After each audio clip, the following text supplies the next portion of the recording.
সালটি 1946। দ্বিতীয় বিশ্বযুদ্ধ শেষ হয়েছে মাত্র কয়েক মাস আগে। যুদ্ধে বিজয়ী ও পশ্চিমা সাম্রাজ্যের নতুন কর্ণধার যুক্তরাষ্ট্র যুদ্ধে জিতেছে ঠিকই, কিন্তু স্থির হয়ে বসে নেই। তারা আরেকটি সামরিক অভিযানের পরিকল্পনা চালাচ্ছে। অভিযানের স্থান ও লক্ষ্য অ্যান্টার্কটিকা। অভিযানটির নাম অপারেশন হাইজাম্প।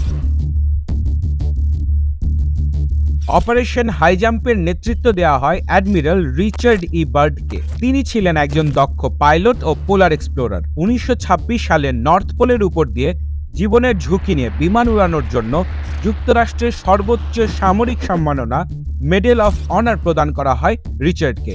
রিচার্ড ই বার্ড ছিলেন আমেরিকান নেভির ইতিহাসে সবচেয়ে কম বয়সী অ্যাডমিরাল। এর আগেও কয়েকবার তিনি অ্যান্টার্কটিকা অভিযান চালিয়েছেন। তাই বলা চলে অ্যান্টার্কটিকায় গোপন অভিযানের জন্য রিচার্ডই ছিলেন পারফেক্ট চয়েস।